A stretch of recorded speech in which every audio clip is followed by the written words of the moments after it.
Assalamualaikum everyone. My name is Nur Ain Maisara binti Syariman. So today our group will present about comparison of unemployment rate between Malaysia and Indonesia from 2020 until 2025.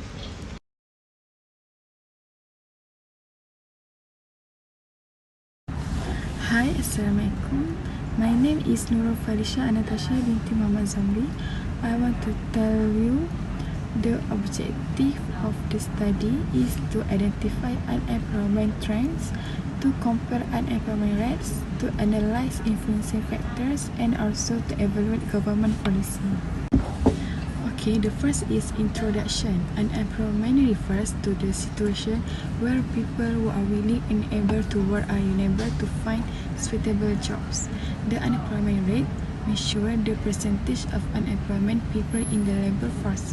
It is an important people indicator of a country's economic health because it reflects job opportunities, income levels, and overall economic performance.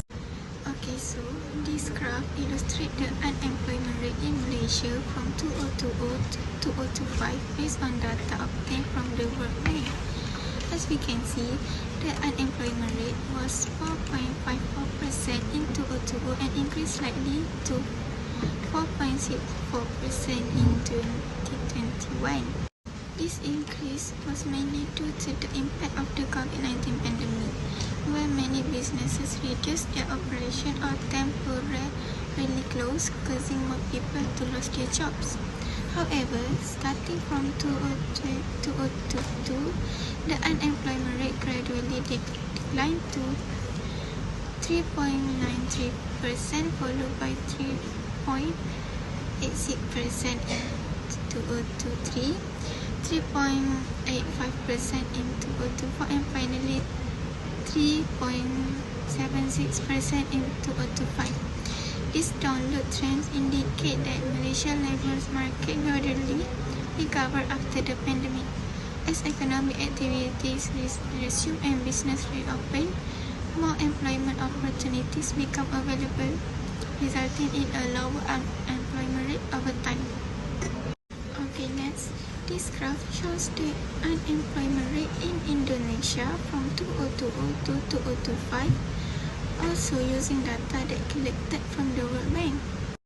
In 2020, the unemployment rate was 4.26%. It then decreased to 3.83% in 2021 and continued to decline to 3.46% in 2022. 3.31% in 2023 and 3.30% in 2024 and also 3.24% in 2025. Overall, the graph shows a consistent downward trend throughout the 6-year period. This suggests that Indonesia experienced continuous improvement in its labour market, supported by economic recovery and increased job opportunities after the pandemic. Therefore, the declining unemployment rate reflects a positive development in Indonesia's employment situation. Assalamualaikum. My name is Nur Shabila binti Abdullah. Today, I will be presenting my part, which is comparison of unemployment rate between Malaysia and Indonesia from 2020 to 2025. From the data and the bar chart given, it shows that Malaysia and Indonesia had a declining trend in unemployment rate. However, Indonesia is more stable due to the declining number and smoother and steady without any big changes. Meanwhile, Malaysia is less stable at the beginning, especially between 2020 to 2022 due to a sudden rise then a sharp drop. Okay, and now let's move to the factor that influencing trend in pandemic of COVID-19, where both countries were affected by lockdown, business closure and job losses due to the economic crisis. However, Malaysia shows a delayed impact, which is increasing in 2021 employment. Secondly is a labour market structure where Indonesia has a bigger informal sector such as farmer to help reduce their job losses during economic problem and economic crisis. So the trends look smoother and more stable compared to Malaysia, where it more depending on the formal sector, especially in services, tourism and manufacturing, such as factory worker, hotel worker, offices and service airline crew. Due to this, unemployment change are quickly happening. As for the economic impact on both countries, it affected by job opportunity, where Malaysia shows a faster economic recovery after 2022. This led to a quicker increase in job openings, especially in sectors like tourism, services, manufacturing, and more countries reopen and have workers again.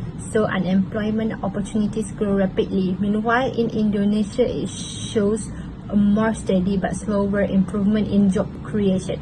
Job opportunity increase gradually each year, which means labor market is more stable, but the growth is not as fast as Malaysia.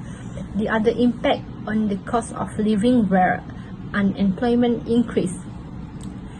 Economic pressure is also increased. For example, in Malaysia during 2021, many people lost their jobs and have lower income, which reduce their spending power and make daily life more difficult.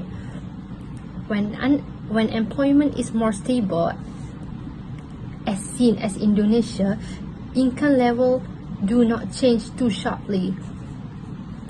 This helps people manage their expenses better and makes the cost of living more predictable and stable. Lastly, purchasing power during unemployment increase. Economic pressure also increased. For example, in Malaysia during 2021, many people lose jobs or had lower income, which reduced their spending power and made daily life more difficult. When unemployment is more stable, as seen as in Indonesia, income level do not change sharply. This helps people manage their expenses better and makes the cost of living more predictable and stable. Next slide is economy policy implement. First and foremost, let us evaluate section 4.1, which look at Malaysia fiscal policy to control unemployment. As chapter 10 of our ECO 120 syllabus stage, the federal government resorted to a broad expansionary fiscal intervention to move out the aggravated demand curve systematically during the crisis year of 2020 and 2021. Specifically, they upgrade public expenditure and improve strategy tasks cut via multi-billion ringgit economy shape like Prihatin and Bencana. One of the main pillars of this program was the hard wage subsidy program, where the state paid corporate payroll directly to deter mislayers. Furthermore, the Ministry of Finance matched this by boosting infrastructure spending on big civil projects like the East Coast Rail Link to provide liquid cash to corporate value chains. Consequently, by investing public resources into upskilling initiatives like Bencana Kerjaya, Malaysia successfully brought the national market back to full employment by 2025. Okay, moving on the next section, let us analyze Malaysia expansionary monetary policy, which work in close condition with their budgetary plans in order to reinforce this aggressive spending injection. Bank Negara Malaysia stepped in as the central banking authority to trigger liquidity constraints across local banking network. To break this down, they systematically reduce the overnight policy rates, or OPR, to historically low level to manage corporate loan, maintaining friction and its borrowing costs. In addition to this, the central bank adjusts macroprudential rules and lower statutory receive requirement to unclog commercial credit line for district economic sector. Therefore, by ensuring that manufacturing change in service industry maintains structural access to short-term funding, this economic framework prevents total operational collapse and allows firms to preserve long-term employment capacity. Okay. So for the conclusion is the unemployment rate in Malaysia and Indonesia from 2020 until 2025 show different trends due to economic condition and government policy. Although both countries face challenges, economic recovery and unemployment strategies have improved the labor market. For the last slide is recommendation. Firstly is strengthen skills training and education programs. Secondly is create more job opportunities for fresh graduates.